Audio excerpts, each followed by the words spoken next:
Wherever you go, whatever you do, throw a little at it. Omax, Vest and Briefs.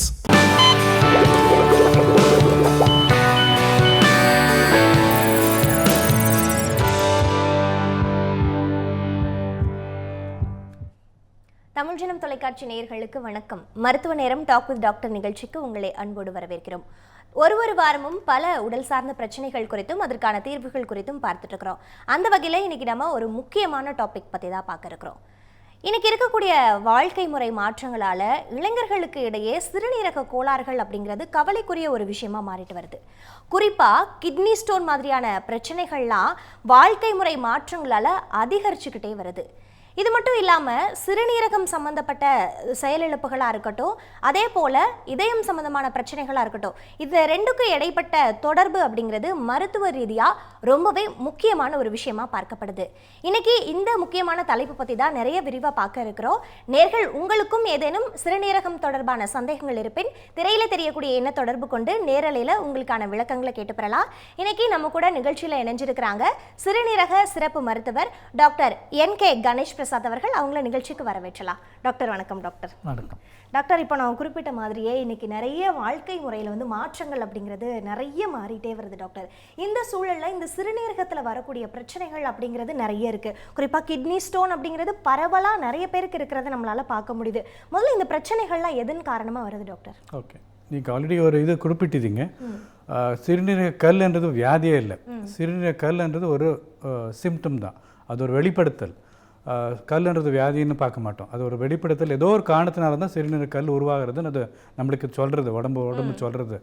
அதில் ஒன்றும் of course மரபணு காரணத்தினால இருக்கிறதுக்கு வாய்ப்பு இருக்குது. பெரும்பாலும் அதுதான் இப்போது எல்லாரும் ஆராய்ச்சி பண்ணிகிட்டு இருக்காங்க. அதுக்கு இன்னும் உன்னிப்பாக இன்னும் ஆராய்ச்சி பண்ண வேண்டியது நிறையா இருக்குது. அது இல்லாமல் நீங்கள் ஆல்ரெடி சொன்னீங்க லைஃப் ஸ்டைல் மாடிஃபிகேஷன்ஸ், லைஃப் ஸ்டைல்னால் வந்திருக்கக்கூடிய ஒரு சூழ்நிலைனால தான் இந்த கல் ஏற்படுறதுக்கு வாய்ப்பு இருக்குது. உட்கொள்கிறது மாதிரி, இந்த மாதிரி ஆல்கஹால் குடிக்கிறதுனாலையோ, ஸ்மோக்கிங் பண்ணுறதுனாலையும், அதிகமாக புரதம் எடுக்கிறதுனாலையோ, ஒரு லிமிட்டுக்கு தாண்டி அதிகமாக புரதம் எடுக்கிறதுனாலையோ, சில இதில் ஆக்குபேஷனில் அவங்களுக்கு தண்ணி குடிக்காத ஒரு நேரம் இருக்கலாம். அவங்க கண்டினியூஸாக அவங்களுக்கு டாய்லெட் போகிறதுக்கு கூட நேரம் இருக்கலாம். ஃபார் எக்ஸாம்பிள் சிம்பிள் ஏர் ஹோஸ்டர்ஸ், உங்களுக்கு தெரியுமோ இல்லை தெரியாது, ஏர் ஹோஸ்டர்ஸ் அவங்களுக்கு குறிப்பிட்ட அளவு தான் தண்ணி குடிக்க முடியும். அவங்க அதிகமாக டாய்லெட் கூட போகக்கூடாது. பிகாஸ் அதில் அவங்களுக்கு தண்ணி அதிகமாக பற்றாக்குறை இருக்கும் மற்ற பேசஞ்சர்ஸ்க்கு பொறுத்து பார்க்கும்போது. அந்த மாதிரி ஒரு சூழ்நிலை இருக்கிறவங்க, ஆக்குபேஷனில் இருக்கிறவங்க, எப்போது தண்ணி குடிக்கிறதுக்கு அவங்களுக்கு கஷ்டமாக இருக்கிறதோ அவங்களுக்கெல்லாம் இந்த சிறுநீரக கல் ஏற்படுறதுக்கு வாய்ப்பு இருக்குது. இது இல்லாமல் இன்றைக்கி இருக்கிறது உலகத்தில் ஒரு அச்சுறுத்தலா காரணமாக பார்க்கும்போது நீரிழிவு நோய், டயபெட்டிஸ் மெலைட்டஸ், அது இல்லாமல் ரத்த கொதிப்பு, இது எல்லாம் கூட சிறுநீரகத்துக்கு கல்லுக்கு ஏற்படுத்துறதுக்கு ஒரு காரணமாக இருக்குது. It is not just about metabolic ப்ராப்ளம்ஸ்ன்னு சொல்லுவோம். மெட்டபாலிக் ப்ராப்ளம்ஸ்னால் நம்ம சாப்பிட்ற உணவில் எவ்வளோ மெட்டபாலிக் எவ்வளோ கெமிக்கல்ஸ் இருக்கலாம், எவ்வளோ எலிமெண்ட்ஸ் இருக்கும். அந்த எலிமெண்ட்ஸ் எல்லாம் அதிகமாக உட்கொள்றதுனால தான் ஸ்டோன் ஃபார்மேஷன் ஆகுது. அந்த மாதிரியே இந்த டயபெட்டிஸ், நீரிழிவு நோய் இருக்கிறவங்களுக்கு அதிகமாக நீர்க்கடுப்பு, நீர் சுருக்குன்னு சொல்லக்கூடிய ஒரு பிரச்சனை உண்டாகிறதுக்கு வாய்ப்பு இருக்குது. பெரும்பாலும் பெண்மணிகளுக்கு உண்டாகும் யூரினரி ட்ராக்ட் இன்ஃபெக்ஷன் சொல்லுவோம். இந்த மாதிரி ரிப்பீட்டடாக யூரினரி ட்ராக்ட் இன்ஃபெக்ஷன் வரவங்களுக்கு பிற்காலத்தில் கல் வரத்துக்கு வாய்ப்பு இருக்கலாம், கல் உருவாகிறதுக்கு வாய்ப்பு இருக்கலாம். ஸோ அது ஒரு காரணமாக இருக்கலாம். ஸோ ரத்த கட்டுப்பாடு, ரத்த சோகை நீரிழிவு நோய் கட்டுப்பாடு இருக்கிறது ரொம்ப முக்கியம். நாளைக்கு அதனாலையும் பாதிப்பு ஏற்படுறதுக்கு வாய்ப்பு இருக்குது. அது இல்லாமல் கல் உருவாய் அதனால பாதிப்பு ஏற்படுறதுக்கு வாய்ப்பு இருக்குது. முன்னாடியே சொல்றதுனால சொன்னது மாதிரி கண்டிப்பாக. சேலம்ல இருந்து கந்தசாமி கால் பண்ணிருக்கீங்க. கந்தசாமி வணக்கம், உங்களுடைய சந்தேகம் என்ன டாக்டர் கிட்ட கேட்கலாம். வணக்கம் சார். வணக்கம் கந்தசாமி, எங்க இருக்கீங்க? டாக்டர் கேட்டுட்டு இருக்காங்க, பேசலாம். ரைட் சைடு கிட்னில கல்லு உடைச்சு யூரின் டியூப் வழியா எடுத்தாங்க, உடைச்சு. அது மறுபடியும் செக் பண்ணல, இன்னும் 8 மில்லிமீட்டர் இருக்குது, சின்னதா சைடுல ஒட்டிட்டு இருக்குது. அது இன்னொரு தடவை பண்ணிதான் எடுக்கணும். எனக்கு நீங்கள் கேட்டது புரிஞ்ச மாதிரி கல் எடுத்திருக்காங்க, அது இன்னும் கொஞ்சம் ரெசிடியூ உள்ள அப்படியே தங்கியிருக்கு, அது எடுக்கணுமான்றதை பற்றி விசாரிக்கிறீங்கன்னு தோன்றுறது. இதுக்கு முன்னாடி அஃப்கோர்ஸ் கல்லோட அமைப்பு தெரியணும். அது எவ்வளோ கெட்டித்தன்மை இருக்குது, எவ்வளோ பெருசாக இருக்குது, சிறுசாக இருக்கா, எங்கே இருக்குது, இதெல்லாம் பொறுத்து தான் அது கல் எடுக்கிறதுக்கு ஒரு முயற்சி பண்ணுவோம். ரொம்ப டீப்பாக இருந்ததுன்னா கல் எடுக்கிறதுக்கு ஒரே இதில் சிட்டிங்கில் எடுக்க முடியாது. அது தூளாக ஆக்கி அது ப்ராப்ளி சிட்டிங்ஸில் தான் எடுக்க முடியும். சில சமயம் எடுக்கும்போது சில சமயம் வேறு இடத்துல போய் அடைச்சிக்கிறதுக்கு வாய்ப்பு இருக்கலாம்.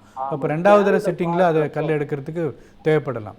பட் ஒரு தடவை கல் ஆச்சுன்னா உங்களுக்கு திருப்பி கல் ஆகிறதுக்கு வாய்ப்பு அதிகமாக இருக்கும். This is saying called in English, once a stone former always a stone ஃபார்மர்னு சொல்லுவோம். அது அமைப்பு, அவங்க ரத்தத்தில் இருக்கிற ஒரு அமைப்புனாலே அவங்க சிறுநீரகத்தில் கல் ஏற்பட்டு இருக்குன்னா அந்த காரணத்தை தான் ட்ரீட் பண்ணணும் தவிர கல் மாத்திரம் எடுத்தோம் அது முடிஞ்சது வேலை முடிஞ்சதுன்னு நினைக்க முடியாது. ஸோ உங்களுக்கு உள்ளே இருக்கிற ரத்தத்தில் இருக்கிற கோளாறுபடி அது சரிப்படுத்தணும். அப்போ தான் கல் திருப்பி உருவாகாது. அந்த இருக்கிற கல் மேலே திருப்பி கல் இந்த சால்ட் படியாது.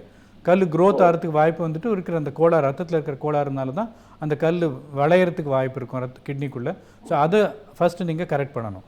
இங்கே அடைச்சிட்டு இருக்கிறது எங்கே அடைச்சிட்டு இருக்கிறது அது அந்த டாக்டர் தான் அணுகி அவங்க எங்கே அடைச்சிட்ருக்கோ அது திருப்பி 2வது சிட்டிங் தேவையா இல்லைன்றது அவங்க தான் முடிவு பண்ண முடியும். ஓகே டாக்டர், அடுத்ததாக இன்னொரு இணையம் இருக்கிறாங்க, உங்ககிட்டயும் பேசலாம்.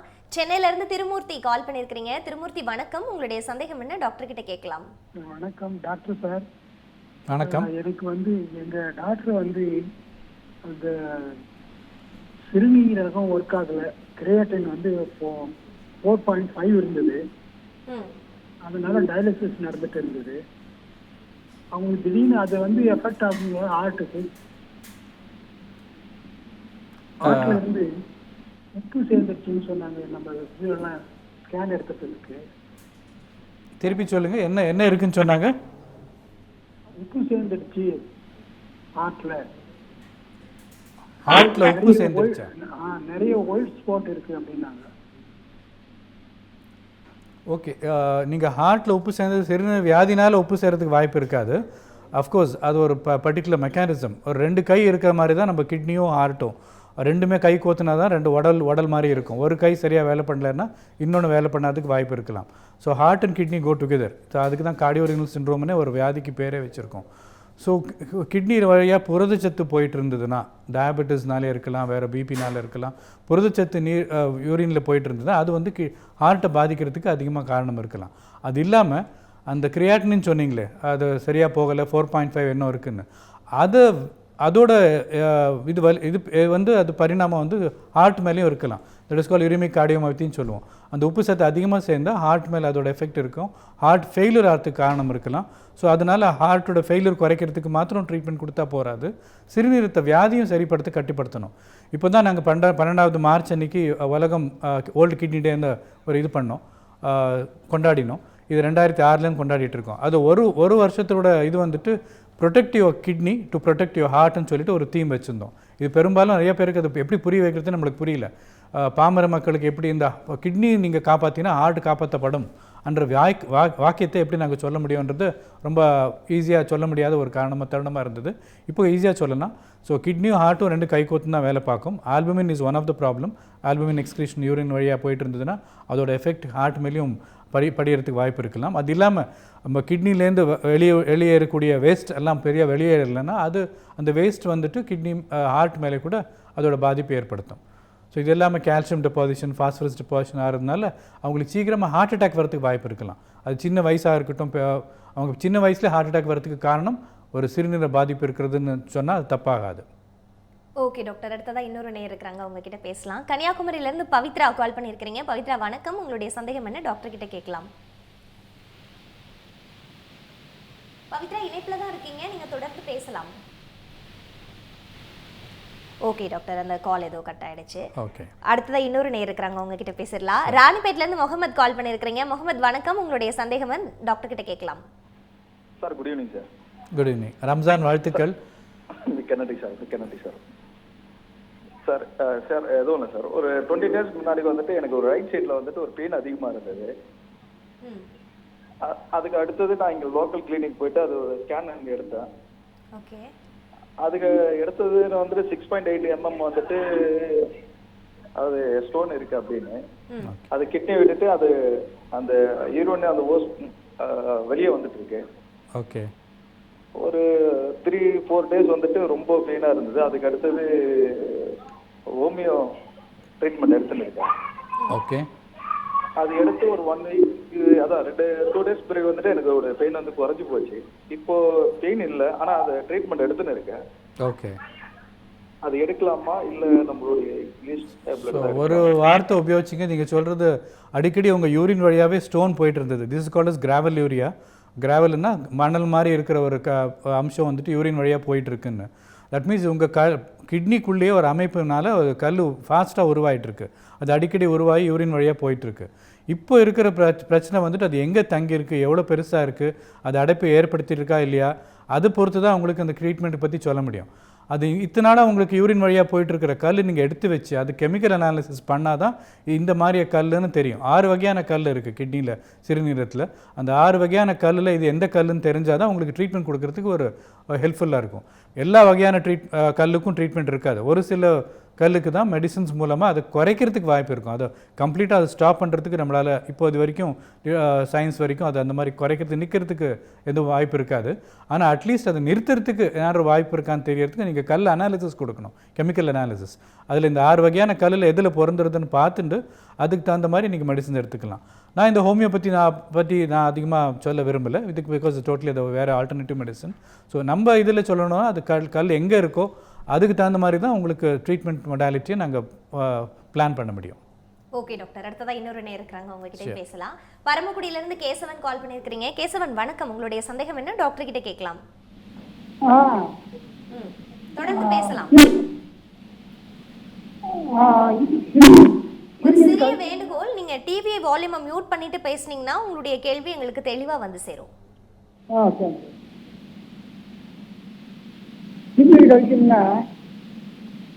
தொடர்ந்து பேசுங்க.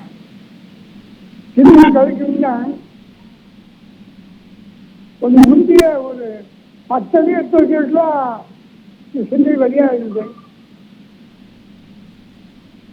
ஒரு 10 அடி நடந்தாங்கனாலே உங்களுக்கு வந்து சிறுநீர் வந்து வெளியேறுதுன்னு சொல்றாங்க டாக்டர். 10 அடி வந்தால் நீங்கள் பெண்மணியா? உங்கள் வாய்ஸ் கேட்கும்போது சாரி 73 வயசானது பெண்மணி இல்லையா? ஓகே ஓகே, சாரிங்க, உங்கள் வாய்ஸ் இதில் கேட்கல. This is called as incontinence. That means இது சிறுநீரக பிரச்சனையாக இருக்கிறதுக்கு வாய்ப்பு கம்மியாக தான் இருக்கும். இது மோஸ்ட்லி நரம்பு சம்மந்தப்பட்ட ப்ராப்ளமாக இருக்கிற மாதிரி தெரியறது. நீங்கள் நடக்கும்போது அந்த மாதிரி உங்களோட கட்டுப்பாடு இல்லாமல் யூரின் போயிட்டுருக்குன்னா அது நரம்பு வந்துட்டு அது வெளியேற்றுறதுல அதுக்கு கட்டுப்பாடு இல்லைன்னு தான் அர்த்தம். சிறுநீரக பாதிப்போ இல்லாட்டா அந்த மூத்திரப்பையில் இருக்கிற பிரச்சனைனால அந்த மாதிரி யூரின் வெளியேறதுக்கு வாய்ப்பு இருக்காது. இல்லைன்னா அடைச்சுண்டு யூரின் வெளியில் வராமல் அரைச்சிண்டு ஓவர்ஃப்ளோ ஆகிறதுக்கு வாய்ப்பு இருக்கலாம். It's called is retention overflow. அந்த மாதிரி இருக்கான்னு ஃபஸ்ட்டு சிறுநீரக டாக்டர்கிட்ட அணுகி பாருங்கள். பட் பெரும்பாலும் எனக்கு நீங்கள் சொல்கிறது பொறுத்து பார்க்கும்போது இது நரம்பு சம்மந்தப்பட்டதாக ஒரு இன்கான்டினன்ஸ்னு சொல்லுவோம். பெரும்பாலும் எதுக்கு நான் பெண்மணின்னு கேட்டேன்னா, இது நிறையா ப்ரெக்னென்சி ஆனவங்களுக்கு அவங்களுக்கெல்லாம் இதெல்லாம் பிரச்சனை பிற்காலத்தை வரதுக்கு வாய்ப்பு இருக்கலாம். அந்த பெல்விக் ஃப்ளோர் மசில்ஸ் எல்லாம் வீக் ஆனப்போ நடந்தாலே இருமினாலே தும்பினாலே கூட அவங்க யூரின் வெளியில் வரதுக்கு வாய்ப்பு இருக்கலாம். It's called stress incontinence. இது பெரும்பாலும் லேடிஸ்க்கு தான் அதிகமாக வரதுக்கு வாய்ப்பு இருக்கலாம், எஸ்பெஷலி ஆஃப்டர் மெனோபாஸ். அவங்க மாத விடுமுறை நின்ன பிறகு அது வரதுக்கு வாய்ப்பு இருக்கும். ஸோ ஆண்களுக்கு பெருசாக நீங்கள் சொல்கிறது மாதிரி மோஸ்ட்லி அது லோக்கல் காஸ் இருக்காது. தட் மீன்ஸ் அது மூத்திர பையிலையோ இல்லாட்டா அதுக்கு சம்மந்தப்பட்ட ப்ராப்ளம் இருக்கிறதுக்கு வாய்ப்பு கம்மியாக இருக்கும். நீங்கள் நரம்பு டாக்டர் தான் அணுகணும். ஓகே டாக்டர், அடுத்ததாக இன்னொரு நேரம் இருக்கிறாங்க, உங்ககிட்ட பேசலாம். கன்னியாகுமரியிலேருந்து பவித்ரா மீண்டும் இணைஞ்சிருக்கிறீங்க. பவித்ரா வணக்கம், உங்களுடைய சந்தேகம் என்ன டாக்டர் கிட்ட கேட்கலாம். வணக்கம் டாக்டர். வணக்கம் டாக்டர், எனக்கு யூரின்ல வந்து ரொம்ப இன்ஃபெக்ஷனா இருந்துச்சுன்னு செக் பண்ண போனப்போ ++ இருக்கு, நீங்க வந்து ஒரு ஸ்கேன் எடுத்து பார்த்துருங்க அப்படின்னு சொல்லிட்டு ஸ்கேன் எடுத்து பார்த்தப்போ லைட்டா யூரின்ல சிறுநீர் கல் இருக்கு அப்படின்னு சொல்லிட்டு 4.10 சொன்னப்பல இருந்துச்சு. அப்ப ஆன்டிபயாட்டிக் மட்டும் போட்டு காலையில 1 சாயந்தரம் 1 3 days 4 days போட்டாங்க. அதுக்கப்புறம் எனக்கு அது நார்மலா ஆயிடுச்சு. அது யூரின்ல இப்போ கிளியரா போகுது. ஸ்டோன் போயிடுச்சு போகல அப்படிங்கறத எப்படி நம்ம வந்து தெரிஞ்சுக்கிடணும் டாக்டர்? ஓகே, ஒன்று வந்து சொல்லுங்க. மறுபடியும் நான் ஸ்கேன் பண்ணி தான் பார்க்கணுமா, இல்ல அதுல இருந்து எதனால அந்த கல் வந்து வந்துச்சு? ஓகே, ஸோ அடிக்கடி நீங்கள் சொன்னீங்க எனக்கு யூரினரி ட்ராக்ட் இன்ஃபெக்ஷன் வந்துட்டு இருக்கு இல்லாட்டா வந்திருக்குன்னு. ஸோ அதே ஒரு காரணம் தான் அவங்க கல் உருவாகிருக்கிறதுக்கு காரணம் அதே தான். அதுலேயும் ஒரு பர்டிகுலர் ஸ்டோன் ஸ்ட்ரூவைட் ஸ்டோன்னு சொல்லுவாங்க. அதுதான் பெரும்பாலும் அடிக்கடி நீர்க்கடுப்பு நீர் சுருக்கானவங்களுக்கு இந்த மாதிரி வரும். ஸோ மோஸ்ட்லி இந்த கல் போயிடுக்கா போகலையான்றது உங்களுக்கு ஸ்கேன் மூலமாக தான் தெரிஞ்சாகணும். அந்த ஸ்டோன் அடைப்பு ஏற்படுத்தியிருக்கும், அதனால் உங்களுக்கு இன்ஃபெக்ஷன் ஆகிறதுக்கு வாய்ப்பு அதிகமாக இருந்திருக்கும். ஸ்டோன் உள்ளே அடைச்சிட்டு இந்த உள்ளே இருக்கிற இந்த யூரினில் வந்து கிருமி உண்டாகி அது இன்ஃபெக்ஷன் ஆகிருக்கும். கிருமி அஃப்கோர்ஸ் கிளியர் ஆகிருக்கலாம் நீங்கள் சொல்கிற மாதிரி. பட் இந்த அடைப்பு நீக்கலைன்னா திருப்பி இன்ஃபெக்ஷன் வந்துட்டு தான் இருக்கும். அது கிட்னியை பாதிப்பு ஏற்படுத்துறதுக்கு வாய்ப்பு இருக்கலாம். அது டயாலிசிஸ் லெவலுக்கு கொண்டு போகிறதுக்கு வாய்ப்பு இருக்கும். ஸோ உடனடியாக நீங்கள் ஸ்கேன் பண்ணி பாருங்கள். ஆர்டினரி ஃபர்ஸ்ட் அல்ட்ராசவுண்ட் ஸ்கேன் பண்ணி பாருங்கள். அதில் எங்கே இருக்குது எப்படி இருக்குன்றது தெரிஞ்சுட்டு அதுலேயும் இன்னும் உங்களுக்கு திருப்தியாக இல்லைன்னா இப்போ சிடி ஸ்கேன் தான் பண்ணி பார்க்கணும். பிகாஸ் அதில் கிளாரிட்டி சில சமயம் இருக்காது. ஸோ அதை பார்த்துட்டு உங்கள் சிறுநீரக டாக்டரோ யூராலஜிஸ்ட்டோ சொல்லுவாங்க என்ன பண்ணணும், முன்னாடி என்ன அது தவிர்க்கிறதுக்கு என்ன முறை எடுக்கணுன்றது கண்டிப்பாக சொல்லுவாங்க. ஓகே டாக்டர், அடுத்ததாக இன்னொரு நேரம் இருக்கிறாங்க, அவங்ககிட்ட பேசலாம். விழுப்புரம்லேருந்து ராஜேந்திரன் கால் பண்ணியிருக்கிறீங்க. ராஜேந்திரன் வணக்கம், உங்களுடைய சந்தேகம் என்ன டாக்டர் கிட்ட கேட்கலாம். வணக்கம் மேடம், நாங்கள் விழுப்புரம் மாவட்டத்தில் இருக்கிறோம். ம் இப்போ ஸ்டோனுக்காக ஆப்ரேஷன் பண்ணி ஒரு 23 நாள் ஆகுது. ஓகே. இப்போ டாக்டர் வந்து 24ஆம் தேதி இருக்காங்க. ஆமாம், நீங்கள் உங்களோட சந்தேகத்தை கேட்கலாம், டாக்டர் கேட்டுட்டு தான் இருக்காங்க. 24 ஆப்ரேஷன் பண்ணி 24 நாள் ஆகுது. அவங்களுக்கு வீட்டு வேலை வந்து எப்போ செய்யலாம், அவங்களுக்கு இடுப்புலாம் வலிக்குதுன்னு சொல்கிறாங்க. அல்ல 20 வருஷம் முன்னாடி கல் இருந்ததா, அதுக்கு சர்ஜரி ஆமாம் பண்ணாங்க? சார், கல் இருந்து மெட்வே ஹாஸ்பிட்டலில் ஆப்ரேஷன் பண்ணாங்க. ஓகே. இப்போ இடுப்பு வலி தான் சொல்லிட்டு இருக்காங்க. எல்லா இடுப்பு வலியும் சிறுநீரகம் காரணமாக இருக்காது. 20 வருஷம் முன்னாடி நடந்திருக்கிற விஷயம் இன்னைக்கு திடீர்னு அதுக்கு புறப்படணும் காரணம் இருக்காது. 24 நாளுக்கு முன்னாடி 24 நாள். ஓகே, அப்போ டெஃபினட்டாக செக் பண்ணி தான் பார்க்கணும். 24 நாள் முன்னாடி உங்களுக்கு ஒரு ப்ரொசீஜர் பண்ணிருக்காங்கன்னா அந்த ப்ரொசீஜர் எவ்வளோ வரைக்கும் உங்களுக்கு அது நன்மை ஏற்பட்டிருக்கு, அதனால் இன்னும் அடைப்பு இருக்கா, அடைப்பு நீங்கி இருக்கான்னு தான் பார்க்க வேண்டியிருக்கும். ஸோ டெஃபினட்டாக இடுப்பு வலி இருக்கிறதுன்னு மாத்திரம் பார்த்துட்டு அதுக்கு சிறுநீரகத்தினால தான் இருக்கும்னு கூட கட்டாயம் இருக்குன்னு சொல்ல முடியாது. அது நீங்கியும் போயிருக்கலாம், வேறு காரணமும் இருக்கலாம். ஸோ அதனால் நீங்கள் திருப்பி அந்த டாக்டர்கிட்டே போய் நீங்கள் ஸ்கேன் என்ன பண்ணி பார்த்தா தான் தெரியும். ஓகே டாக்டர், அடுத்ததாக இன்னொரு நேரம் இருக்கிறாங்க, உங்ககிட்டே பேசலாம். விழுப்புரம்லேருந்து பிரபாகரன் கால் பண்ணியிருக்கிறீங்க. பிரபாகரன் வணக்கம், உங்களுடைய சந்தேகம் என்ன டாக்டர் கிட்ட கேட்கலாம். Okay doctor. டாக்டர் இப்போ வந்து பார்த்தோம் அப்படின்னா இன்னொரு நேரம் இணைஞ்சிட்டாங்க, உங்ககிட்டே பேசிடலாம். தஞ்சாவூர்லேருந்து பாண்டியன் கால் பண்ணியிருக்கிறீங்க. பாண்டியன் வணக்கம், உங்களுடைய சந்தேகம் என்ன டாக்டர் கிட்ட கேட்கலாம். சார் வணக்கம் சார், நான் மாலை வணக்கம். மாலை வணக்கம். யூரின் போகும்போது ரொம்ப அப்படியே சரியா வர மாட்டேங்குதுங்க, அப்படியே அடைப்பா இருக்கிற மாதிரியே இருக்குது. எவ்வளோ வயசு இருக்கும் உங்களுக்கு? எனக்கு வந்து வயசு வந்து 57 சார். 57. உங்களுக்கு வேற ஏதாவது இந்த உடல் ரீதியாக பிரச்சனை இருக்கா? நீரிழிவு நோயோ, ரத்த கொதிப்போ? 2017 வந்து எனக்கு ஆக்சிடென்ட் சார். அது வந்து நம்ம நெத்தி மண்டையில வந்து ஓடே இல்லை. ஓகே. அதுக்கப்புறம் என்னாச்சு? அதனால உங்களுக்கு ஏதாவது யூரின் போறதுல என்ன பிரச்சனை இருந்ததா? யூரின் போகும்போது சார் என் பேர்ல இப்போ பிரச்சனை இருக்கு? அப்போலேருந்தே பிரச்சனை இருந்ததா? இல்ல சார், இப்பதான் ஒரு 1.5 மாசமா தான் இந்த மாதிரி ஒரு பிரச்சனை இருக்கு. ஓகே. உங்களுக்கு வேற எதுவும் நோய் இல்லாத பட்சத்தில் ஆண்களாக இருக்கு, அதுவும் அஃப்கோர்ஸ் மேலாக இருந்ததுனால ப்ரோஸ்டேட்னு சொல்லிட்டு ஒரு ஆர்கன் அந்த நீர் பாதையில் இருக்கும், அது மூத்திரப்பழி கீழே. அது வயசாக ஆக பெருசாகிறதுக்கு வாய்ப்பு இருக்கும். அது பெருசானால் மூத்திரத்தை பாதையை வந்து அதை அப்ஸ்ட்ரக்ட் பண்ணும், அது யூரின் போகாமல் அது தடுக்கும். ஸோ அது இருக்கான்றது செக் பண்ணிவிட்டு அதுக்கு ட்ரீட்மெண்ட் கொடுக்கறதுக்கு வாய்ப்பு இருக்கலாம். சில சமயம் ஒரு மைனர் ஸ்டேஜாக இருந்தால் மெடிசனில் ஓரளவுக்கு அதை நீக்கலாம். அதுக்கு பியாண்டாக இருந்ததுன்னா, ஜாஸ்தியாக இருந்ததுன்னா அது ஒரு சர்ஜரிலாம் தான் பண்ண முடியும், அது பாதையை கிளியர் பண்ண முடியும். அதனால தான் உங்களுக்கு ஸ்லோவாக போகிறது, தாமதமாக போயிட்டுருக்கு யூரின். Okay doctor. டாக்டர், இப்போது சிறுநீரகம் அப்படின்னு எடுத்துக்கிட்டோன்னா கிட்னி வந்து ஃபெயிலியர் ஆகுது அப்படின்னு சொல்கிறாங்களா டாக்டர்? அப்படின்னா என்ன, அது எதனால் ஏற்படுது டாக்டர்? ஓகே, கொஞ்சம் விளாவறையாக சொல்லணும்னா சிறுநீரகம் பேசிக்கலி ஒரு 5 வேலை பண்ணுறது. ஓகே. அதுக்கும் பெருசாக அதுக்கு முன்னாடி சொல்லணும்னா சிறுநீரகம் is a head of the orchestra of the whole body சொன்னால் அது கூட மிக ஆகாது. இந்த sense it can control the whole system of the body. இந்த சென்ஸ் மற்ற பிரெயினாக இருக்கட்டும், ஹார்ட்டாக இருக்கட்டும், லங்ஸாக இருக்கட்டும், அதை கண்ட்ரோல் பண்ண ஒரு தன்மை கிட்னிக்கே இருக்குதுன்னு சொன்னால் அஃப்கோர்ஸ் என்னோட டிபார்ட்மெண்ட்டுக்கு அது பெருந்தன்மையாக இருக்கும். பட் அதுதான் சத்தியமாக இருக்கலாம். என்ன காரணம்னா, நம்ம பிளட்டில் இருக்கிற எவ்வளவோ விஷ சத்து வேஸ்ட்டுன்னு சொல்லுவோம், அது நீக்கிறது. ரத்த கொதிப்பை சீமிதப்படுத்துறது, it's regulates the blood pressure. 3வது நம்ம எலும்புக்கு சத்து ஊட்டுறது. 4வது ரத்தத்தையே உருவாக்குறதுக்கு ஹெல்ப் பண்ணுறது, பிளட் ப்ரொடக்ஷனுக்கே ஹெல்ப் பண்ணுறது. ஸோ இந்த மாதிரி ஒரு 5 வகையான இம்பார்ட்டன்ட் ஃபங்க்ஷன்ஸ் அது பண்ணுற, pH மெயின்டைன் பண்ணுறது. ஸோ இதெல்லாம் 5 வகையில் ஏதாண்டு ஒரு வகை ஏதாண்டும் சரியாக இல்லைன்னா அப்போது அது சிறுநீர பாதிப்பு இருக்கும்னு சொல்லுவோம். அது முத்தி போனால் சிறுநீரக ஃபெயிலியர் தான், கிட்னி ஃபெயிலியர்னு சொல்லுவோம். இந்த 5 வகையான வேலைப்படாதெல்லாம் செய்ய முடியலன்னா ஆட்டோமேட்டிக்காக கிட்னி ஃபங்க்ஷன்ஸ் நார்மலாக இல்லைன்னு அர்த்தம். அது கண்ட்ரோல் கொண்டு வரதுக்கு நாங்கள் எந்த முயற்சி எடுத்தது சரியாக இல்லைன்னா அது கிட்னி ஃபெயிலியர் பக்கம் போயிட்டுருக்குன்னு தான் அர்த்தம். ஓகே டாக்டர், நம்ம தொடர்ந்து பேசலாம். ஒரு நேர் இணைஞ்சிருக்கிறாங்க, கோவில்பட்டியிலேருந்து விஜய் கால் பண்ணியிருக்கிறீங்க. விஜய் வணக்கம், உங்களுடைய சந்தேகம் என்ன டாக்டர் கிட்ட கேட்கலாம். ஹலோ சார் டாக்டர் இணைப்புல தான் இருக்கீங்க, நீங்க சத்தமா உங்களோட கேள்வி கேட்கலாம். வணக்கம், பேசுங்க. சார் எனக்கு 1 இயராவே யூரின் வர்ற மாதிரி இருக்கு. அதே நேரத்துல வராம தடுக்குது மேம். மறுபடியும் சொல்லுங்க விஜய், உங்களுடைய பிரச்சனை என்ன? 1 இயராவே ஒடுக்கு வர்ற மாதிரி இருக்கு, யூரின் பாஸ் பண்ற மாதிரி இருக்கு, அப்படியே சரியா இருக்கு, திடீர்னு யூரின் வருது. அதான் உங்களுக்கு வயசு எவ்வளோங்க? உங்கள் வயசு எவ்வளோ இருக்கும்? எனக்கு வயசு 44 சார். 44. உங்களுக்கும் அதே தான். 35 வயசுக்கு பிற்காலமாகவே உங்களுக்கு அந்த ப்ராஸ்டேட் ப்ராப்ளம் வரதுக்கு வாய்ப்பு இருக்கலாம். வேறு ஒன்றும் நோய் இல்லைன்னா, நீரிழிவு நோயோ வேறு எதுவும் ப்ராப்ளம் ஒன்றும் இல்லை, கற்கள் அந்த மாதிரி எதுவும் ப்ராப்ளம் இல்லைன்னா அந்த பாதையில் தான் அடைப்பு இருக்கிறதுக்கு வாய்ப்பு இருக்குது. அதனால தான் உங்களுக்கு யூரின் ஸ்லோவாக போகிறது, உங்களுக்கு அடிக்கடி போகிறதுக்கு வாய்ப்பு இருக்கலாம், நிதானமாக போகிறதுக்கும் வாய்ப்பு இருக்கும். அதனால் ஃபஸ்ட்டு ப்ராஸ்டேட் செக் பண்ணிக்கணும். சிம்பிள் அல்ட்ராசவுண்ட் ஸ்கேன்லேயே உங்களுக்கு அதில் யூரின் எவ்வளோ போயிருக்கு எவ்வளோ போகலைன்றது ஒரு ஃபஸ்ட் டெஸ்ட் பண்ணினாலே தெரியும். யூரின் தங்குற காரணம் எதனால், எதுக்கு தங்கியிருக்கு, மூத்திரப்பை எவ்வளோ விரிவாக்கப்பட்டிருக்கு.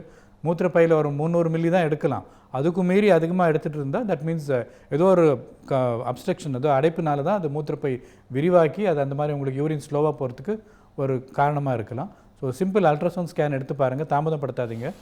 பிற்காலத்தை டெஃபினட்டாக ப்ராப்ளம், கிட்னி ப்ராப்ளம் வரதுக்கு வாய்ப்பு இருக்கலாம். இது கரெக்ட் பண்ணக்கூடிய ஒரு ப்ராப்ளமாக தெரியுது நீங்கள் சொல்கிறது பார்த்தா. ஓகே டாக்டர், அடுத்ததாக இன்னொரு நேர் இருக்கிறாங்க, உங்ககிட்ட பேசலாம். வேலூர்லேருந்து ரவிக்குமார் கால் பண்ணியிருக்கிறீங்க. ரவிக்குமார் வணக்கம், உங்களுடைய சந்தேகம் என்ன டாக்டர் கிட்ட கேட்கலாம். வணக்கம். வணக்கம். வணக்கம் சார். வணக்கம். என்னுடைய ஒய்ஃபுக்கு 53 இயர்ஸ் ஆகுது சார்.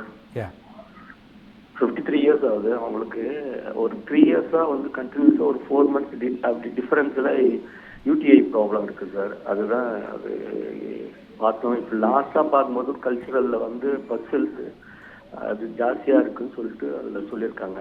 அதுதான் சார், எப்படி ஃபர்தர் ட்ரீட்மெண்ட் என்ன சார்? ஓகே, அவங்களுக்கு மாத விடுமுறை நின்று போச்சா? இல்லை சார், இல்லை, இன்னும் ஃப்ரீக்வெண்ட்ல இல்லை. 3 months once, 4 months once. Okay, அவங்களுக்கு என்ன நீரிழிவு நோயான் இருக்கா? இல்லை சார், இல்லை. ஓகே, அஃப்கோர்ஸ் இது ஒரு சயின்டிஃபிக் டிபேட் ஆகிடும். இந்த மாதிரி இதுக்கு மேலே கொண்டு போனால் ஒன்லி யூரினில் பஸ்ஸல்ஸ் இருக்குன்னு சொல்லி பார்த்துட்டு அதனால் யூரினரி ட்ராக்ட் இன்ஃபெக்ஷன் இருக்குன்னு சொல்கிறது தவறு. பஸ்ஸல்ஸு சில பெண்மணிக்கு வேறு ஏதோ காரணத்தினால இருக்குல்ல, மாத விடுமுறை ஆனப்புறம் அந்த பாதை, கர்ப்பப்பை பாதையிலேருந்து சில சமயம் செல்ஸ் ஷெட் ஆகும். அது கூட WBCs எக்ஸஸ் இருக்கிறதுனால பஸ்ஸல்ஸ்ன்னு ரிப்போர்ட் பண்ணுறதா இருக்கலாம். சில சமயம் அரிப்போ இல்லாட்டா எரிச்சல் அந்த மாதிரி தெரியும். பட் இதெல்லாம் சிறுநீரை இன்ஃபெக்ஷன் சொல்கிறதுக்கு வாய்ப்பு இருக்காது, யூரினரி ட்ராக்ட் இன்ஃபெக்ஷன் சொல்கிறதுக்கு வாய்ப்பு இருக்காது. அஃப்கோர்ஸ் நல்ல நெஃப்ராலஜிஸ்ட்டை பார்த்து கூட யூரோ கைனகாலஜிஸ்ட்டும் பார்க்குறது நல்லது. இது எல்லாமே ஒரு பஸ்ஸல்ஸ் இருந்தால் உடனே ஆன்டிபயோட்டிக் கண்டினியூஸாக கொடுத்தா வேறு இடத்துக்கு போய் கொண்டு தள்ளி உங்களுக்கு கிட்னி ப்ராப்ளம் வரதுக்கே வாய்ப்பு இருக்கலாம். ஸோ அனாவசியமாக ஆன்டிபயோட்டிக்ஸ் எல்லாம் எடுக்கிறது நல்லதில்லை. அவங்க சிம்டம்ஸ் பொறுத்து தான் ட்ரீட்மெண்ட் பண்ணணும். அவங்களுக்கு ஜுரமோட அவங்களுக்கு எரிச்சல் அந்த மாதிரி இருந்ததுன்னா தென் அதை சிறுநீரை இன்ஃபெக்ஷனாக இருக்கிறதுக்கு அதை கருதுவோம். இல்லைன்னா it could be just irritation in women after menopause or perimenopausal ஸ்டேட்டில். அவங்க மாத விடுமுறை நிற்கும் போதும் சரி, ஆனப்புறமும் சரி, நின்னப்புறமும் சரி, அந்த மாதிரி ஒரு காரணம் இருக்கிற அந்த ஹார்மோனல் இம்பேலன்ஸ்னால, அந்த ட்ரைனஸ்னால அந்த ஏரியாவில், அதனால் அவங்களுக்கு பஸ்ஸல்ஸ் இருக்கும். அதை வச்சு ஆன்டிபயோட்டிக்ஸ் கண்டினியூஸாக கொடுக்கறது நல்லதில்லை. ஸோ நல்ல யூரோ கைனகாலஜிஸ்ட் உங்கள் வெள்ளூரில் இருந்ததுன்னா பார்க்கலாம், இல்லைன்னா நீங்கள் ஒரு நல்ல நெஃப்ராலஜிஸ்ட் கூட அணுகலாம். ஓகே டாக்டர், அடுத்ததாக இன்னொரு நேர் இருக்கிறாங்க, உங்ககிட்ட பேசலாம். சென்னையிலேருந்து தேவி கால் பண்ணியிருக்கிறீங்க. தேவி வணக்கம், உங்களுடைய சந்தேகம் என்ன டாக்டர் கிட்ட கேட்கலாம். சார் வணக்கம் சார். எனக்கு ஒரு 10 இயர்ஸ்க்கு முன்னாடி ஸ்டோன் இருந்துச்சு, அதை ஆப்ரேஷன் பண்ணி எடுத்தாச்சு. ஆனால் இப்போ அந்த கிட்னி ஆப்ரேஷன் பண்ண சைடில் வைப்ரேஷன் இருக்கிற மாதிரி இருக்கு. வைப்ரேஷன் ஃபீல் பண்ணுறீங்களா? ஆமாம், அப்படியே இப்போ ஒரு துடிப்பு இருக்கும் இல்லைன்னா அந்த மாதிரி ஃபீல் பண்ணுறேன். ஓகே, யூஸ்வலி கிட்னிக்கு நல்ல கவர் கொடுத்துருக்காரு. நமக்கு எப்படி ஹெல்மெட் போட்டு நாங்கள் இது வண்டி ஓட்டுறோமோ அந்த மாதிரி நல்ல ஒரு கவரிங் கொடுத்துருக்கான். அந்த கவரிங் கடவுள் கொடுத்துருக்காரு, அதுக்கு ஃபேஷியான்னு சொல்லுவோம். அந்த மாதிரி கிட்னி துடிப்பு ஈஸியாக தெரிகிற மாதிரி வாய்ப்பு இருக்கிறதுக்கு இருக்காது. அதில் கல்லோ ஏற்பட்டதுனாலோ இல்லாட்டா அடைப்பு ஏற்பட்டதுனாலும் வலி ஏற்படலாம், துடிப்பு இருக்காது. நீங்கள் சொல்கிறது ஒரு மாதிரி வைப்ரேஷன்ன்றது, அது நீங்கள் அது வலி பொறுத்து சொல்கிறீங்களா, ஜஸ்ட் வைப்ரேஷன்ன்றது கிட்னிலேருந்து வரதாங்கிறது சொல்கிறது கஷ்டமாக இருக்கும். சதையிலேருந்து வரத்துக்கு வாய்ப்பு இருக்கலாம். ஸோ பேராஸ்பைனல் மசில்ஸை செக் பண்ணி பார்த்துட்டு அந்த சதையில் இருக்கிறது சதை பிடிப்போ சதையில் இருக்கிற ஒரு ட்விச்சிங்னாலேயோ அந்த மாதிரி ஒரு வைப்ரேஷன்ஸ் இருக்கலாம். கிட்னியில் வைப்ரேட் ஆகிற கிட்னி அந்த மாதிரி ரொம்ப கம்மி, அந்த மாதிரி வாய்ப்பு இருக்கிறது ரொம்ப கம்மி. வலியாக இருந்ததுன்னா டெஃபினட்டாக நீங்கள் 10 வருஷம் முன்னாடி கல் இருக்கிறதுனால திருப்பி கல் இருக்கான்னு செக் பண்ணிக்கிறது நல்லது. திருப்பி கல் ஆகிறதுக்கு வாய்ப்பு இருக்கும். ஸோ அதை செக் பண்ணிக்கிறது நல்லது. ஸோ அது காரணம் என்னென்னு பார்த்துட்டு கல்லுக்கான காரணம் என்னென்னு பார்த்துட்டு அதுக்கு தகுந்த மாதிரி ட்ரீட்மெண்ட் எடுத்துகிட்டு திருப்பி கல் உண்டாகாத மாதிரி நீங்கள் உங்களோட லைஃப் ஸ்டைலில் மாற்றிக்கணுமா இருக்கும். ஓகே டாக்டர், அடுத்ததான் இன்னொரு நேர் இருக்கிறாங்க, உங்ககிட்டையும் பேசிடலாம். ஈரோடுலேருந்து தனபால் கால் பண்ணியிருக்கிறீங்க. தனபால் வணக்கம், உங்களுடைய சந்தேகம் என்ன டாக்டர்கிட்ட கேட்கலாம். சார் வணக்கம் சார். வணக்கம் சார். போன 15ஆம் தேதி பார்த்தீங்கன்னா நான் குப்சாமி நாட்டில் போய் அட்மிட் ஆனேன் சார். திருப்பி சொல்லுங்க சார். நாங்கள் போன 15ஆம் தேதி ஸ்டோன் ப்ராப்ளம்னு சொல்லி குப்சாமி நாட்டில் போய் அட்மிட் ஆனேன் சார். ஓகே. ஸ்கேன் பண்ணாங்க சார். 2 கல் இருக்குன்னாங்க சார். 6 8 இருக்குன்னாங்க சார். ஓகே. அதுக்கு மாத்திரையெல்லாம் கொடுத்தாங்க சார். ஒரு 3 நாள் to 4 நாள் தான் சரியாயிருங்க, மேக்ஸிமம் யூரின்லேயே கரைஞ்சி வந்துடும், நீங்கள் நிறைய தண்ணி கொடுங்க அப்படின்னு சொல்லி இந்த ஸ்டோனு கரைக்கக்கூடிய அந்த லெமன் அந்த தண்ணி சிட்ரிக் ஆசிட் இருக்குல்லைங்க சார், அது கொடுத்தாங்க சார். ஆனால் பார்த்தீங்கன்னா எனக்கு இப்போ ஒரு வாரம் ஆயிடுச்சுங்க சார். ஆனால் வெளியே வந்தது நைட் 1 மணிக்கு தொடர்ந்து வந்துட்டே இருக்குங்க சார். போன ஒரு 3 டைம் வந்துருக்குங்க சார். ஒரு 8 வருஷமா வரலைங்க சார். இது கல் வெளியில் வந்திருக்கா உங்களுக்கு யூரின்ல? யூரின்னா முதல்ல வந்துருக்கு சார். ஒரு 15 வருஷத்துக்கு முன்னால் வந்துங்க சார். அப்புறம் அது மைக்ரோஸ்கோப்பில் கரைச்சி மறுபடியும் வந்து கிளியர் பண்ணுங்க சார். ஓகே. அப்புறம் வந்து பார்த்தீங்கன்னா மறுபடியும் ஒரு 8 வருஷம் இப்போ வரலைங்க சார். ஓகே. இப்போ மறுபடியும் வந்துச்சுங்க சார். உடனே நான் இமீடியட்டாக ஹாஸ்பிட்டல் போய் செக்அப் பண்ணி ஸ்கேன் பண்ணி சிடி ஸ்கேன் பண்ணி எல்லாம் பண்ணிட்டேங்க சார். ஓகே. அவங்க வீட்டுக்கு போயிட்டு நீங்கள் இந்த மாதிரி ரெஸ்ட் எடுத்துட்டு தண்ணி நிறையா குடிச்சிட்டு வாங்க, ஆனால் ரொம்ப வலி இருந்தால் மறுபடியும் மைக்ரோஸ்கோபி பண்ணலாம் அப்படின்னு சார். எனக்கு இந்த முதுகில் ஊசி போடுறதுனால மறுபடியும் முடியலைங்க சார். ஓகே. கல் வந்துட்டு அது எவ்வளோ சைஸ் இருக்குன்ற இது மாத்திரம் பொறுத்து உங்களுக்கு ட்ரீட்மெண்ட் சொல்கிறது கஷ்டம். அது எங்கே இருக்குது, பிகாஸ் ஒரு பாதையில் ஒரு 6 மில்லிமீட்டர் ஸ்டோனுக்கு மேலே இருந்ததுன்னா பாதை வழியாக வரத்துக்கு கொஞ்சம் கஷ்டமாக தான் இருக்கும். ஒரு 6 மில்லிமீட்டர் ஸ்டோனுக்கு பெருசாக இருந்ததுன்னா அதுவும் யுரேட்டர்னு சொல்லுவோம், அந்த யூரின் பைப்பில் அதுக்கு மேலே இருந்தால் அது வர்றது ரொம்ப சுலபமாக இருக்காது, அது கஷ்டமாக தான் வரும். நீங்கள் சொன்னால் இது உணவு உட்கொள்கிறது, இந்த லைம் எல்லாம் குடிக்கிறது நல்லது தான் அது, because it might prevent stone addition formation ஆகிறதுக்கு அதை தவிர்க்கிறதுக்கு வாய்ப்பு இருக்கலாம். அது தள்ளணும்னு ஒன்றும் அது கட்டாயம் ஒன்றும் இல்லை. அது பெருசாக அது அடைப்பு மாதிரி இருந்ததுன்னா அது டெஃபினட்டாக அது திருப்பி சர்ஜரி மூலமாகவோ இல்லை வேறு கருவி மூலமாகவோ தான் எடுத்தாகணும் இருக்கும். ஸோ அதுவும் டிலே பண்ணுறது நல்லதில்லை. அது எங்கே இருக்குது அது பொறுத்து தான் உங்களுக்கு கரெக்டாக சொல்ல முடியும் எங்கே என்ன பண்ணணுன்றதை. இந்த கல் வெளியில் வந்தது நீங்கள் அது டெஸ்ட்டுக்கு கொடுக்கணுமா இருக்கும். இது உங்களுக்கு மாத்திரம் இல்லை, உங்கள் சங்கதிகளும் நாளைக்கு இம்பார்ட்டண்ட், உங்கள் குழந்தைகளுக்கும் வரதுக்கு வாய்ப்பு இருக்கலாம். ஸோ அதனால் அந்த கல் அப்படியே போயிடுச்சு எனக்கு சந்தோஷமாக இருக்குது அந்த மாதிரி இருக்க முடியாது. அந்த கல்லை நீங்கள் கெமிக்கல் அனாலிசிஸ் பண்ணிவிட்டு இன்றைக்கி அந்த கல்லோட தன்மை தெரிஞ்சுன்னா உங்கள் குழந்தைகளுக்கு இன்னிலேருந்தே அவங்களுக்கு ஒரு சில வியாதிகளுக்கு அவங்களுக்கு லைஃப் ஸ்டைல் மாடிஃபிகேஷனோ உணவு உட்கொள்றதுலையோ அவங்க இன்னிலேருந்தே மாறுபடுத்துறது கட்டாயமாக இருக்கும். ஸோ அதனால் உங்களோட உங்களோட போயிடாது, இது உங்கள் சங்கதிக்கும் இம்பார்ட்டண்ட். கல் அப்படியே வேஸ்ட் பண்ணிடாதீங்க. Definitely give the stone for analysis கொடுத்துருங்க. லோக்கல் லேப் நல்ல லேபில் அனாலிசிஸ் கொடுங்க. ஓகே டாக்டர், அடுத்ததான் இன்னொரு நேர் இருக்கிறாங்க, உங்ககிட்ட பேசலாம். ஸ்ரீவில்லிபுத்தூர்லேருந்து மணிகண்டன் கால் பண்ணியிருக்கிறீங்க. மணிகண்டன் வணக்கம், உங்களுடைய சந்தேகம் என்ன டாக்டர் கிட்ட கேட்கலாம். ஓகே டாக்டர் இப்போ கிட்னி பற்றி தான் நிறைய நேயர்களுக்குமே சந்தேகம் வருது. நீங்கள் நம்ம முன்னாடியே பேசின மாதிரி வாழ்க்கை முறை மாற்றங்கள் அப்படிங்கிறது இந்த கிட்னி ஸ்டோனுக்கு பெரும் வழிவகுக்குது அப்படிங்கிறத நம்மளால தெரிஞ்சுக்க முடியுது.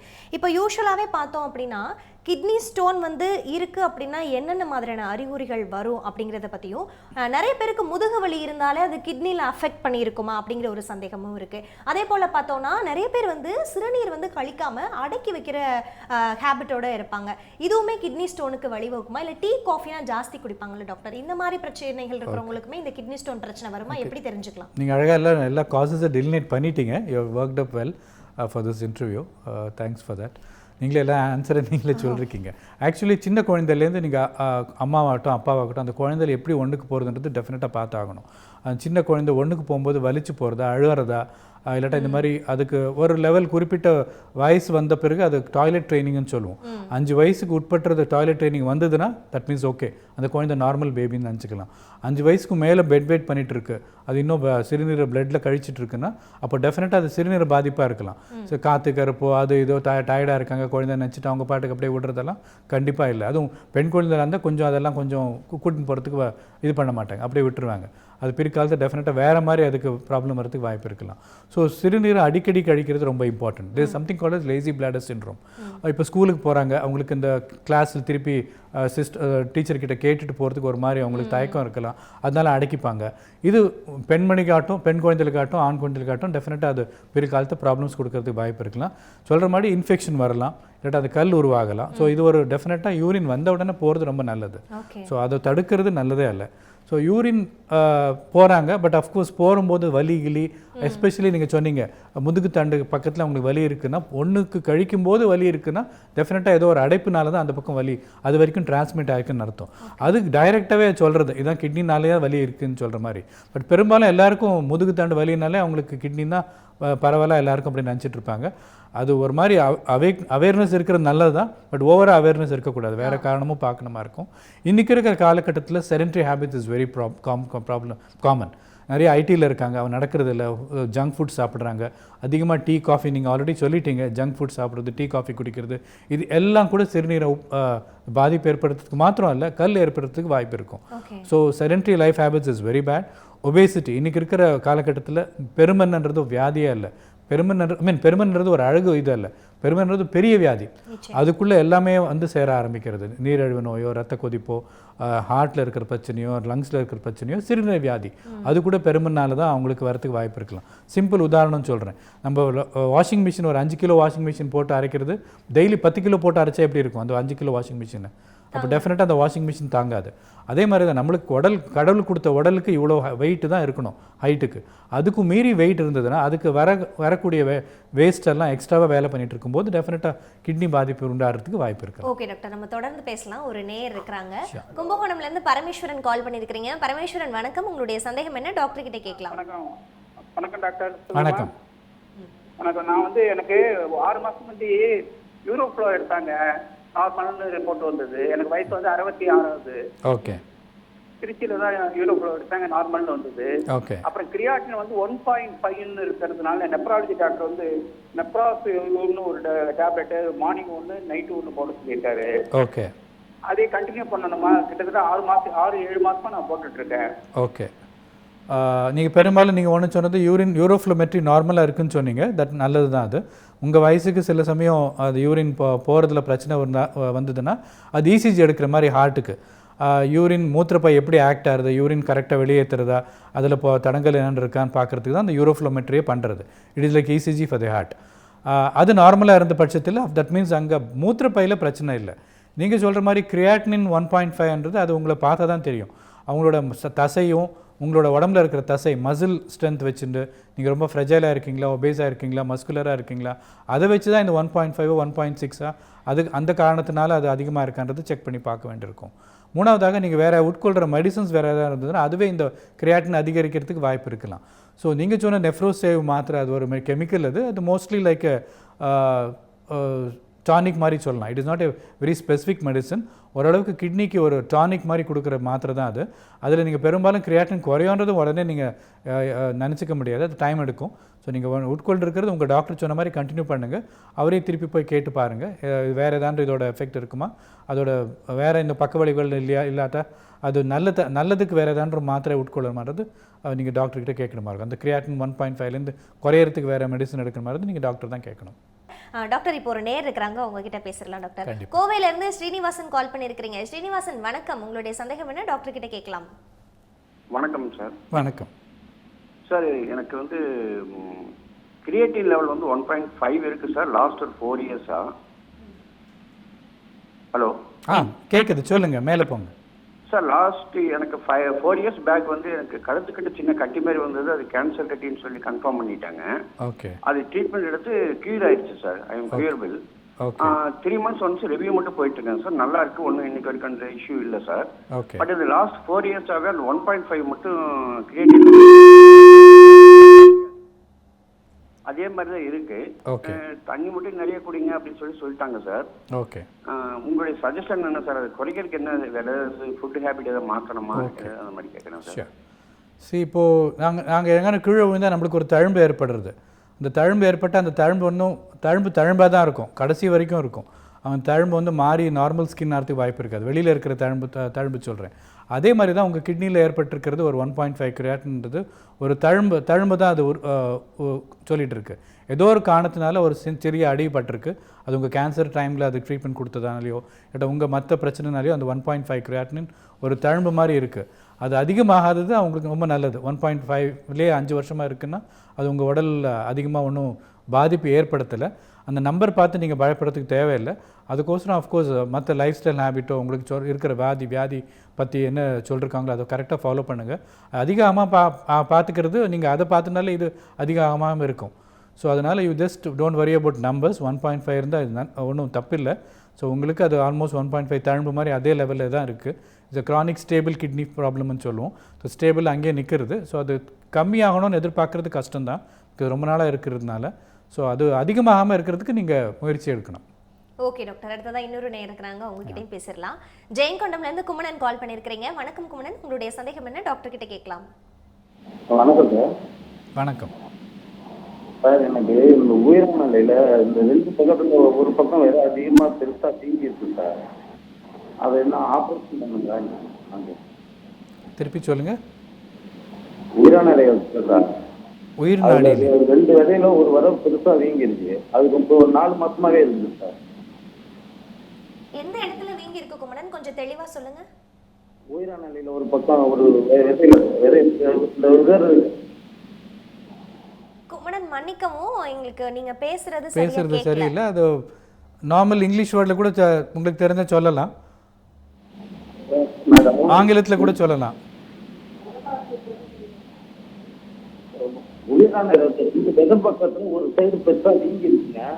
நீங்க சொல்றது நான் நினைக்கிறது ஸ்க்ரோட்டம்னு சொல்ல வரீங்க. ஆணுரை. ஆமா, ஆணுரை இல்லையா? ஸோ அது ஸ்க்ரோட்டம் வீங்கி இருக்கிறதுக்கும் கிட்னிக்கு சம்மந்தம் இல்லை. அது லோக்கல் ஏதோ ஒரு ப்ராப்ளம்னால அங்கே இருக்கிற தண்ணி தேங்கிறதுனாலையோ அது சில சமயம் அங்கேயே ஒரு சில வியாதிகள் இருக்கலாம். ஸோ ஆணுரைக்குள்ளே தண்ணி தங்கியிருக்கோ இல்லாட்டா அங்கே ஏதாவது சதை வளர்ந்துருக்கிறது வாய்ப்பு இருந்ததுன்னா அதனாலே வீக்கம் இருக்கலாம். சில சமயம் ஹர்னியான்னு சொல்லுவோம், குடல் இறக்கம் அங்கே வரைக்கும் போய் சில சமயம் ஆணுரை பெருசாக இருக்கிறதுக்கு வாய்ப்பு தெரியும். ஸோ அதையும் செக் பண்ணி பார்த்தா தான் தெரியும். ஸோ அதுக்கு ஒன்றும் கிட்னி பாதிப்பு இருக்கும்னு நினச்சிக்க தேவை இருக்காது. அது என்ன காரணமோ அதை செக் பண்ணி பார்த்தா தான் தெரியும். நீங்கள் டாக்டர் கரெக்டாக அணுகி அதுக்கு கரெக்டான முயற்சி எடுத்து ட்ரீட்மெண்ட் பண்ணிக்கலாம். ஓகே டாக்டர், அடுத்ததான் இன்னொரு நேர் இருக்கிறாங்க, உங்ககிட்ட பேசலாம். மேட்டூர்லேருந்து பால்ராஜ் கால் பண்ணியிருக்கிறீங்க. பால்ராஜ் வணக்கம், உங்களுடைய சந்தேகம் என்ன டாக்டர் கிட்ட கேட்கலாம். சார் வணக்கம் சார். வணக்கம் சார், எனக்கு யூரின் எனக்கு வயசு 55 ஆகுது சார். சார் யூரின் ரொம்ப அர்ஜென்ட்டாக வருது சார். வந்தா நிற்க முடியல, அர்ஜென்ட்டாக போகிறது போனாலும் வலியோட சார் அந்த யூரின் வருது. ஓகே, அதான் சார். அதான் உங்கள் ஒய்ஃபுக்கு மாத விடுமுறை நின்று போய் எவ்வளோ வருஷம் இருக்கும் அவங்களுக்கு? சார் புரியல சார். அவங்களுக்கு உங்களுக்கோசரம் தான் கேட்குறீங்களா? ஆமாம் சார், ஆமாம் சார். ஓகே, அஃப்கோர்ஸ் உங்களுக்கு அந்த மாதிரி யூரினில் அது ஒரு மாதிரி ஃப்ராத்தியாக போகிறதுன்னு சொல்ல வரீங்களா, இல்லாட்டா கட்டியாக போகிறதுன்னா என்ன? ஃப்ராத்தியாக இருக்கா, ரொம்பவே நுரைச்சி போகிறதா? நுரைச்செல்லாம் இல்லை சார், அர்ஜென்ட்டாக வருது. அடக்க முடியல. Okay okay. ஸோ வேகமாக போனோம்னு வச்சுங்க வர மாட்டேங்குது, வலியோடு வருது. ஓகே, கரெக்டு தான். ஸோ இதுக்கு அர்ஜென்சி வந்துட்டு உங்களுக்கு அந்த மூத்திரப்பையிலையும் அந்த ப்ரோஸ்டேட் இருக்கிற அந்த பிரச்சனை தான் காரணமாக இருக்குல்ல. இது சிறுநீரத்துக்கு பிரச்சனை ஒன்றும் இல்லை. இதை ஃபஸ்ட்டு நீங்கள் சரிப்படுத்தினா சிறுநீர் பாதிப்பு வராமல் பார்த்துக்கலாம். உங்கள் வயசுக்கு தகுந்த மாதிரி இந்த ப்ரோஸ்டேட் அந்த யூரின் பாதையை அமுக்கிட்டு இருக்கு. அதனால தான் இந்த அர்ஜென்சி ஃப்ரீக்வன்சி அப்புறம் நீங்கள் போகிறதுக்குள்ளே வெளியில் வந்துடுறது அதெல்லாம் வந்துட்டுருக்கு. அதுக்கு டெஃபினட்டாக ஆஃப்கோர்ஸ் அது எந்த லெவலில் இருக்குதுன்னு பார்த்துட்டு ஸ்டார்டிங்கில் ஸ்டேஜில் வேணால் நீங்கள் மெடிசன் எடுத்து பார்க்கலாம். இல்லைன்னா உங்களுக்கு அறுவை சிகிச்சை தான் தேவைப்படலாம். So you should be prepared for a surgery. அது சரியாக ஆகலைன்னா இல்லைன்னா மெடிசனில் க்யூர் பண்ண முடியுமான்னு பார்க்கறதுக்கு ஒரு சில டெஸ்ட் பண்ண தான் தெரியும். ஓகே டாக்டர், அடுத்ததான் இன்னொரு நேரம் இருக்கிறாங்க, உங்ககிட்ட பேசலாம். சென்னையிலேருந்து முத்துக்குமரன் கால் பண்ணியிருக்கிறீங்க. முத்துக்குமரன் வணக்கம், உங்களுடைய சந்தேகம் என்ன டாக்டர் கிட்ட கேட்கலாம். வணக்கம் சார், நான் முத்துக்குமரன் பேசுகிறேன். நீங்கள் சொல்கிற எல்லாமே நல்லா இருக்கு. ஆனால் பார்த்தீங்கன்னா இந்த யூரின் போக சொல்ல இந்த உட்காந்துட்டு போனோம் நின்றுட்டு போனோம் இதனால ஒரு இன்ஃபெக்ஷன்லாம் வருது அப்படின்னு சொல்லிட்டு இருக்காங்க. இதனால உங்களுடைய கருத்து என்ன? இந்த காலத்து இளைஞர்களுக்கு இது வராமல் தடுக்க என்ன செய்யலாம்? யூரினரி இது வராமல் தடுக்க என்ன செய்யலாம் இந்த காலத்து இளைஞர்களுக்கு கேட்குறேன். ஓகே, உட்காந்து போகிறதோ நின்று போகிறதோ ஆஃப்கோர்ஸ் அதில் ஒன்றும் பெருசாக இது ஒன்றும் இல்லை, கைட்லைன்னு சொல்ல முடியாது. இது இப்படி தான் போகணும் அப்படி தான் போகணுன்னு ஒன்றும் இல்லை. ஆண்கள் பெரும்பாலும் நின்று போகிறது தான் வழக்கமாக இருக்கலாம், ஒன்றுக்கு போகிறதில்ல. பட் மலம் கழிக்கிறதுல உட்காந்து போகிறதுல பிரச்சனை கம்மியாகலை. இந்த சென்ஸ் அவங்களுக்கு ப்ரெஷர், பவல் ப்ரெஷர் நல்லா இருக்கும், அதில் மோஷன் போகிற இது வந்துட்டு பாதை சரியாக இருக்கும், அதனால் உட்காந்து போகிறது தான் பெட்டராக இருக்கும். பழைய காலத்தில் நாங்கள் இந்தியன் ஸ்டைல்னு சொல்லுவோம், அதுதான் நல்லதுன்னு இப்போது ஆராய்ச்சி மூலமாக சொல்கிறாங்க.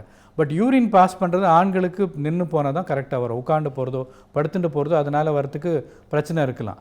ஸோ அதனால் நீங்கள் போகிறது உங்களுக்கு எப்படி ஃப்ரீயாக போகிறதோ அதை தகுந்து தான் நீங்கள் போகணுமா இருக்கலாம். உங்களுக்கு உட்காந்து போகிறது உங்களுக்கு ஃப்ரீயாக இருந்ததுன்னா அதுவே இயல்பாக இருந்தால் அதுவே நீங்கள் கண்டினியூ பண்ணிக்கலாம், அது ஒன்றும் தப்பு ஒன்றும் இல்லை. இதனால் உங்களுக்கு கிட்னி பாதிப்பாகுன்றது ஒன்றும் ஆராய்ச்சி ஒன்றும் இது வரைக்கும் ஒன்றும் இல்லை. ஓகே டாக்டர், இப்போ வந்து பார்த்தோம்னா நீங்கள் ஆரம்பத்துலேருந்து குறிப்பிட்டது மாதிரியே இந்த சிறுநீரகத்தில் பிரச்சனைகள் வரதுக்கு ஸ்டோனாக இருக்கட்டும், இந்த மாதிரி ஃபெயிலியர் ஆகிற விஷயமா இருக்கட்டும், ஆக்குபேஷனில் இருந்து சொன்னீங்க, அதே போல் லேடிஸ்க்கு எடுத்துக்கிட்டோன்னா ப்ரெக்னன்சி டைம், இந்த மாதிரி நிறைய விஷயங்கள் வந்து குறிப்பிட்டு பேசுனீங்க. யூடிஐ மாதிரியான இஷ்யூஸ் எல்லாம் வருது அப்படின்னு சொல்லிட்டு, அதே போல் இப்போ ஃபேட்டி லிவர் மாதிரி ஃபேட்டி கிட்னி அப்படின்னு சொல்லிட்டு லைக் புதுசாக ஏதோ வந்து ஒன்று சொல்கிறாங்க. ஸோ இவ்வளோ விஷயங்கள் இருக்கிறப்போ மக்களுக்கு நீங்கள் பொதுவாக சொல்லக்கூடிய ஒரு சஜஷனாக என்னவா இருக்கும் டாக்டர்? இப்போ பெரும்பாலும் எல்லா இடத்துலையும் ஒபேசிட்டி பற்றி நிறையா அவேர்னஸ் க்ரியேட் பண்ணும்போது ஃபேட்டி லிவர் பற்றி சொல்கிறாங்க. இது ஒரு மெட்டபாலிக் சிண்ட்ரோம்னு பேசுவாங்க. ரெண்டும் சேர்ந்து தான், லிவரோட ஃபேட்டும் ப்ளஸ் நீரிழிவு நோயாட்டம், உடம்புல ஒரு பெருமனாட்டம், இது எல்லாமே ஒரே ஒரு இதுக்கு மேட்ச்னு சொல்கிறக்கூடிய ஒரு வியாதி, மெட்டபாலிக்லி அசோசியேட்டட் ஸ்டேட்டோஹெப்படைட்டிஸ்னு சொல்லுவாங்க. ஸோ நிறையா கல்லீரல் பற்றியே பேசி அதில் தான் ஃபேட் ஆறுதுன்னு நினச்சிட்டு இருப்பாங்க ஜனங்க. இல்லை, எல்லா உடலில் இருக்கிற எல்லா உறுப்பு மேலேயும் ஃபேட் படிக்கிறதுக்கு வாய்ப்பு இருக்கும். அந்தந்த இடத்துல தேவையில்லாத ஃபேட் படிஞ்சால் அந்தந்த உறுப்புக்கு ப்ராப்ளம் டெஃபினட்டாக க்ரியேட் பண்ண தான் செய்யும். இப்போ கிட்னியில் ஃபேட்டி கிட்னின்னு இப்போ ஆரம்பிச்சிருக்காங்க. It's called lipid nephrosis or fatty kidney. Liver எப்படி கல்லீரல் எப்படி ஃபேட் படிகிறதோ அதே மாதிரி கிட்னியில் படிஞ்சால் அதே மாதிரி தான் கிட்னிலையும் ஷ்ரிங்க் ஆகிறதுக்கு வாய்ப்பு இருக்கும். இப்போ ஃபேட் படிஞ்சு என்ன அச்சுறுத்தல் கல்லீரலுக்கு ஷ்ரிங்க் ஆகுதுன்னு சொல்லுவாங்க, லிவர் ஷ்ரிங்க் ஆகிடும், சிரோசிஸ் ஆஃப் லிவர்னு சொல்லுவாங்க. அதே மாதிரி தான் கிட்னியும் ஷ்ரிங்க் ஆகிடும். ஷ்ரிங்க் ஆகிட்டு அதோட வேலைப்பாடுகள் செய்யப்படாமல் இந்த ஃபேட் தடுக்கும், அது மேலே படிஞ்சிருக்கிற ஃபேட்டு. ஸோ ஃபேட்டுக்கு நீக்கிறது ரொம்ப இம்பார்ட்டன்ட். ஃபேட்டில் வர பல வகையான டைப்ஸ் உண்டு.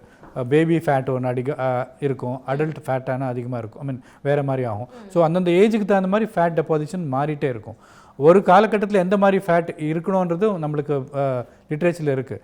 அது திசை மாதிரி வேறு மாதிரி இருந்தால் அதே ஒரு வியாதி தான். ஸோ இப்போ சின்ன குழந்தையில் இருக்க வேண்டிய ஃபேட் அது கரைஞ்சி போகணும், அது கரையாமல் அது பெரிய வயசில் இருந்ததுன்னா அது ஒரு வியாதி தான். அதே மாதிரி தான் ஃபேட் கிட்னி மேலே படிஞ்சிருந்தால் டெஃபினட்டாக அது ஒரு நல்லதில்லை.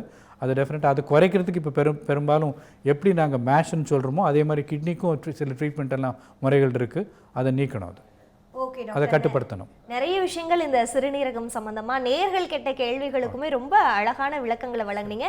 நிகழ்ச்சியில் இணைஞ்சமைக்கு நன்றி டாக்டர். வணக்கம் நேயர்களே, இன்றைய மருத்துவ நேரம் நிகழ்ச்சி இத்துடன் நிறைவு பெறுகிறது. மீண்டும் மற்றும் ஒரு நிகழ்ச்சியில் சந்திப்போம். நன்றி, வணக்கம்.